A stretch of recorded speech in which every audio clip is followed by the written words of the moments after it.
Hello दोस्तों, आप सबका स्वागत है हमारे यूट्यूब चैनल में। सफ़र के नए सफ़र के अंदर। तो आज हम आ गए हैं यहाँ पे दोबारा से एक नई वीडियो लेके। तो हमारी आज वीडियो का जो डिस्क्रिप्शन अगर कहा जाए तो वो ये है कि जो ये हमारी डिस्कवर है 150 जो कि है 12 साल पुरानी।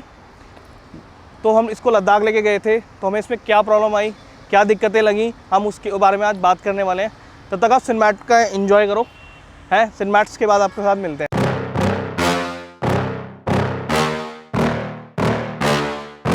Yeah. Please tell me that I can't, that I won't, that I fail, that I'll never make it out, yeah. Please tell me all the bad, never good, fill my head full of every single doubt, yeah. Please say any negative thoughts, I pop off when I hear people. अगर experience बताया जाए मेरी Ladakh ride का, तो वो बहुत amazing रहा। मैंने स्पीति पहले भी किया हुआ है और माउंटेन्स में मैंने राइड बहुत बार की हुई है, बट लद्दाख मेरे लिए पहली बार था। और जो मेरे साथ लोग गए थे, जितने मेरे फ्रेंड्स थे, उनके साथ भी मेरा एक नया एक्सपीरियंस था। मुझे थोड़ा सा डर लग रहा था पहले लद्दाख जाने से पहले कि यार मेरी बाइक जा पाएगी कि नहीं जा पाएगी, क्योंकि ये है बहुत पुरानी, बट इसने कभी धोखा नहीं दिया है मेरे को। तो यही हमारा डर था कि ये कभी जा पाएगी हमारे साथ कि लद्दाख की नहीं, है ना। तो लद्दाख में मेरे साथ बहुत सारी वाटर क्रॉसिंग्स आई, बहुत हाई एल्टीट्यूड के माउंटेन पासेस भी मिले हमें। वाटर क्रॉसिंग हो गई, स्नो से कवर्ड हमें माउंटेन्स मिले जहाँ पे ऑक्सीजन बहुत कम थी। स्ट्रगल भी बहुत किया इसने, ऐसा नहीं है स्ट्रगल नहीं किया, स्ट्रगल भी बहुत किया इसने। मगर ऑल ओवर मेरा जो एक्सपीरियंस रहा, हमने कैंपिंग की, बहुत सारी चीज़ें की। ये वीडियो जो है, ये वीडियो हमारी लद्दाख सीरीज़ के बाद आ रही है और ये एक फीडबैक वीडियो होगी मेरी और मेरी डिस्कवर की।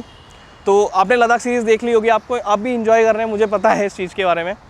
तो एक्सपीरियंस मेरा बहुत अच्छा रहा। आप वीडियोज़ में आके देखोगे, आपको पता चलेगा कि मैं कितना खुश था अपनी लद्दाख राइड के अंदर। अब बात करते हैं अपनी बाइक के बारे में कि हमें क्या अच्छा लगा और क्या बुरा लगा। अगर हमारी बाइक के बारे में बात करी जाए तो इसने जो परफॉर्मेंस दिया है ना यार, बहुत अमेजिंग सा परफॉर्मेंस दिया है। हमने टोटल राइड करी है 3500 किलोमीटर्स की, जिसमें इसने पहाड़ों के अंदर शायद 2000 किलोमीटर इसने पहाड़ों के अंदर कवर किए हैं। बाकी के जो 1500 किलोमीटर है वो हमने प्लेन रोड्स पे हाईवेज किया है। अगर मैं इसकी हाईवेज़ की परफॉर्मेंस की बात बताऊँ आपको, तो हम लोग नॉर्मली ग्रुप में राइड करते हैं तो 90 से 100 के बीच में हम बाइक रखते हैं हमेशा, अगर ट्रैफिक नहीं है तो रात के अंदर। इसके लिए सॉरी, थोड़ी स्पीडिंग करने के लिए, बट स्पीडिंग नहीं होती है। हमें बहुत ज़्यादा मतलब डिस्टेंस कवर करना होता है कई बार, तो हम लोग टाइम लेके चलते हैं कि आज हमें यहाँ से यहाँ तक जाना है, तो हमें थोड़ा सा मगर नॉर्मली अगर देखा जाए तो हम लोग 70 से 80 की स्पीड में कंटिन्यूस रहते हैं जो हम लोग कवर रखते हैं। तो उसमें भी ये नॉर्मली बहुत अच्छा परफॉर्म कर रहा है इसने। और अगर मैं कहूँ कि इसका जो रेस्ट इंटरवल रहा है वो मिनिमम 200 किलोमीटर्स के बाद रहा है, जिसमें 200 किलोमीटर चलाने के बाद हम लोगों ने इसको आधे घंटे का रेस्ट दिया है, जहाँ पे हम लोग चाय आए पी रहे हैं। वैसे हमने रेस्ट तो बहुत टाइम लिया, बहुत जगह पे लिया और बहुत एंजॉय किया। आपने पहले दूसरे ब्लॉग में देख लोगे कितना रेस्ट करते हैं हम। तो हाईवेज़ पे बहुत अच्छा परफॉर्म करा। अच्छा, अगर माउंटेन्स की बात करी जाए तो जो नॉर्मल हाई पासिस नहीं थे, जो माउंटेन्स थे, वहाँ पर भी इसने बहुत अच्छा परफॉर्म किया यार। वहाँ पर मतलब ये 50-60 की स्पीड में चल रही थी अच्छी खासी। अगर हम हाई पासिस की बात करें तो इसमें थोड़ा सा इसने मुझे दुखी किया। तो कुछ हाई पासेस पे हमने इसमें धक्के भी मारे हैं यार। मतलब कई बार क्या ऐसा हुआ है मेरे साथ, जैसे अगर खारदुंगला की बात करी जाए तो तंगलंगला में, और काफ़ी ऐसे हाई पासेस है। शिंकुला, एक आपका ना फोर्टिला आता है जब हम लोग लेह से कश्मीर की तरफ जाते हैं, तो वहाँ पे मैंने कई बार इसमें धक्का मारा है, नो डाउट। देखो मानो ना मानो, देखो पुरानी गाड़ी थोड़ी सी है, थोड़ी पावर कम देती है। फिर हम लोगों ने ले जब हम गए थे तो उसमें एक छोटा सा चेंज किया था, वो था। बाकी परफॉर्मेंस अगर देखी जाए, इसने सबसे मिनिमम स्पीड दी है हमें 20 की, तो 20 की एवरेज से इसने हमें चलाया तो है हर पासिस पे सॉरी। तो परफॉर्मेंस बहुत अच्छी रही है, एक पुरानी बाइक के हिसाब से बहुत अच्छी है। और जो नई डिस्कवर की बात करी जाए उससे तो बहुत मच बेटर लगी हमारे को ये बाइक, है ना। हमारा ट्रिप बहुत अच्छा रहा। अब बात करते हैं नेक्स्ट सेगमेंट की। अब आप सबका क्वेश्चन ये रहता है कि इसकी माइलेज क्या आई आपकी ट्रिप में। तो माइलेज की अगर बताई जाए तो जो हाईवेज़ पे थी माइलेज हमारी, वो मुझे मिली है 45 टू 55 तक, मतलब 45 से 55 की एवरेज मुझे मिली हाईवेज़ पे, जिसमें मैंने 70 से 80 की स्पीड में एक तरह से क्रूज़ किया, है ना। अगर माउंटेन्स में देखा जाए तो वहीं पे मेरी जो माइलेज थी वो कम होके मेरे को मिलने लगी थी, क्या नाम है, 35 के आसपास मुझे माइलेज मिली माउंटेन्स के अंदर। बहुत अच्छा रहा।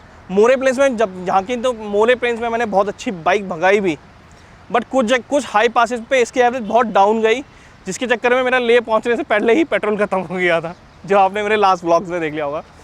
और मतलब इतना ही एवरेज आया। अगर मैं इसका फ्यूल का अगर आपको बताऊं तो मेरा जो फ्यूल लगा है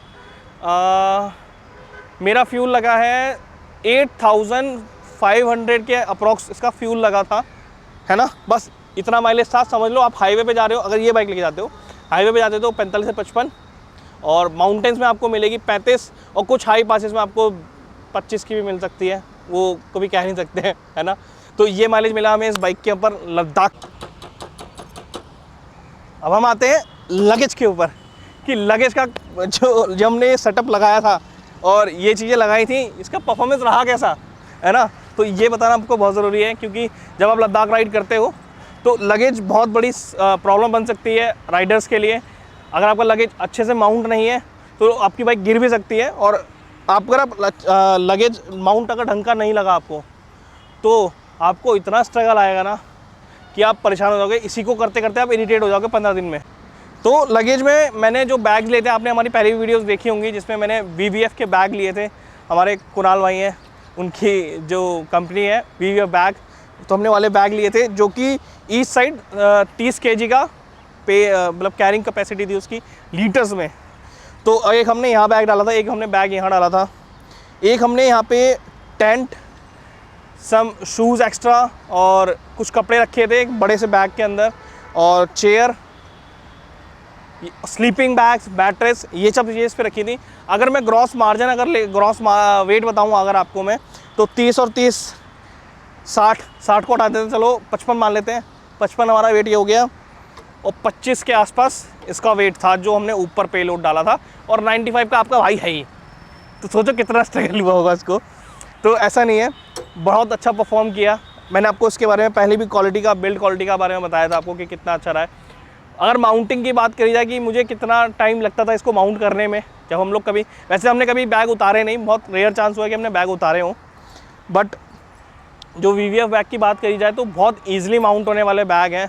परफॉर्मेंस बहुत अच्छी है, रेन कवर वो साथ में देते तो बरसात से बहुत अच्छी तरह से बचा लेते हैं, और माउंट करना बहुत ईजी है। जबकि यहाँ पे ना एक स्टे होता है, लेवलिंग स्टे, मतलब जो उसको नीचे से सपोर्ट देता है, मैंने वो भी नहीं लगा रखा है। उसके बाद भी इतना अच्छा परफॉर्म किया है ना वो बैग्स ने, लिटरली अमेजिंग है। अच्छा, हमारे क्रैश गार्ड के बारे में बताऊं अगर आपको, तो ये हमने दिल्ली से निकलने से पहले हमने लगवाया था करोल बाग से। शक्ति भाई वाले ना, शक्ति एक्सेसरीज़, शक्ति भाई हमारे करोल बाग वाले, अगर आप देख रहे हो तो भाई नमस्ते। तो ये हमने बैग यहाँ पे फ्यूल लगाया था, और जो फ्यूल के बैग हमने बनवाए थे वो हमने अपने यहीं से लोकल से ही बनवाए थे, जो मेरे को ईच 600 का पड़ा था। एक पेयर मुझे पड़ा था 1200 रुपये का, जिसमें मैंने फॉर्चून के, आपने देखी होगी 5 kg की कैन आती है, हमने उसको कैरी किया था। अपने फिलिप की भी हमने अपने वीडियोस देखोगे ब्लॉग्स के अंदर, तो वो डाला था हमने। तो ये वाला परफॉर्मेंस भी काफ़ी अच्छा रहा है। बट अगर देखा जाए ये फिटमेंट थोड़ी ठीक नहीं है। ये मैंने अरेंजमेंट कराई थी क्योंकि मुझे चाहिए ही था, क्योंकि यार मुझे फ्यूल जेरी कैन कहाँ टांगूँ अगर मैं नहीं होगा। तो ये था हमारा लगेज का। तो आप समझ लो, अगर आप देखो क्रॉस मार्जिन देखो तो 80 किलो का वेट यहाँ हो गया, 95 और जो आपका वेट होता है वो हो गया। तो वो इतना भी ये वेट लेके घूम सकती है हाई पासिस के ऊपर। सर्विस की बात करी जाए अगर, तो हमने कितनी सर्विस कराई इसकी, क्या क्या सर्विस में हमारा हुआ चेंज। तो दिल्ली से जो मेजर सर्विस होके गई थी उसमें मोस्टली चीज़ें मैं चेंज करा के गया था, जैसे इंजन ऑयल और ये बेसिक चीज़ें तो मैं करा के गया ही था। चेंज पॉकेट मैंने पहले ही करा लिया था। टायर्स आपको पता ही जो चीज़ों के बारे में, मैंने कोई ऐसे सच मेजर सर्विस नहीं कराई थी, बहुत माइनर सी चीज़ें थी। तो मैंने टोटल राइड पे 3 सर्विसें कराई हैं। एक जिसमें से मेरी दिल्ली से हुई थी, जो हमने सोनू भाई से कराई थी, जो हमारे गोविंदपुरी में रहते हैं, है ना, जहाँ मेरी बाइक हमेशा सर्विस होती है। एक मैंने वहाँ से सर्विस कराई थी। एक सर्विस हमने कराई थी लेह के अंदर, क्योंकि मैंने वहाँ चेक किया हम लोगों ने, ओमी ने चेक किया, ओमी ज़्यादा इस पर इंटेलिजेंट है, तो ओमी ने चेक किया कि इसका जो इंजन ऑयल है वो लेवल कम है। तो हमने वहाँ पे एक सर्विस कराई इसकी। और उसके बाद हमने कराई थी श्रीनगर के अंदर, इसकी हमने तीसरी सर्विस कराई थी श्रीनगर के अंदर हमने कराई थी सर्विस। समझ लो हमारी राइड कंप्लीट होने में बस 900 किलोमीटर बचे थे, तो हमने श्रीनगर में एक बार सर्विस कराई थी। तो हमारी मेजर 3 सर्विस हुई हैं। अभी ये 1600 किलोमीटर चली है जब से, मतलब श्रीनगर को मिला के, श्रीनगर से अभी तक ये 1600 किलोमीटर चली है बस, क्योंकि काफ़ी दिन से खड़ी हुई है गाड़ी। तो हमारी मेजर बस 3 सर्विस हुई हैं। अगर सर्विस कॉस्ट देखी जाए तो हमारी पर सर्विस के अंदर 1000 रुपये की कॉस्ट लगी है ना, ज़्यादा वो बड़ा अमाउंट नहीं लगा हमारा इसके अंदर, ठीक है, बस यही सर्विस। अब आप बोलोगे कि भैया गुड और बैड एक्सपीरियंस कहाँ गया, आपने सब तो गुड गुड बता दिया कि ये अच्छा हो रहा था।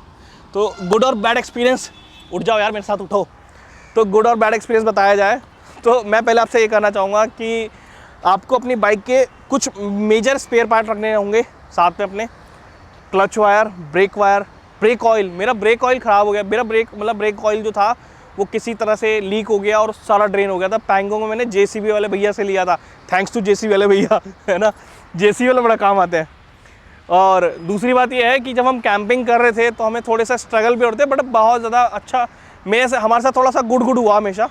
हमें हर जगह कैंपिंग की लोकेशन ईजिली मिल गई, बट थोड़ा सा हमें कहते हैं हसल करना पड़ा उस चीज़ को ढूंढने के लिए।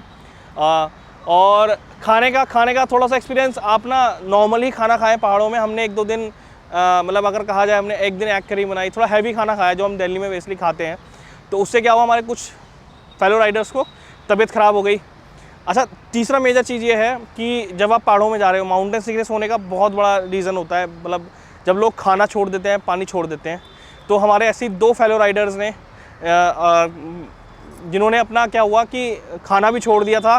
कुछ टाइम पर उन्होंने खाना नहीं खाया, जैसे ब्रेकफास्ट स्किप कर दिया, लंच स्किप कर दिया, पानी का जो इनटेक है उसको कम कर दिया। तो उसमें क्या हुआ, वो उनकी जो कंडीशन थी माउंटेन सिकनेस वाली, उनकी जो कंडीशन, मतलब सोचो अगर हम टांडी में थे, टांडी से लेके सरचू तक उनकी कंडीशन इतनी वर्स्ट हो गई थी कि उसके लिप्स जो थे पूरे काले हो गए, आँख मतलब फेस जलने लगा उसका, माउंटेन सिकनेस, उल्टियाँ, दस्त, मतलब बोलना नहीं चाहिए, कोई खाना खा रहा होगा, सॉरी उसके लिए।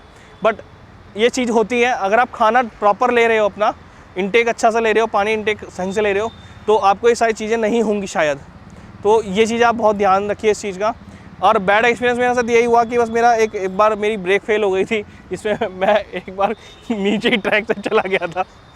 तो वो मेरा बैड एक्सपीरियंस रहा। मेरी बाइक खड़ी बहुत गिरी है यार। मतलब ये जो दोनों मिरर है, ये श्रीनगर में डलवाया है मैंने।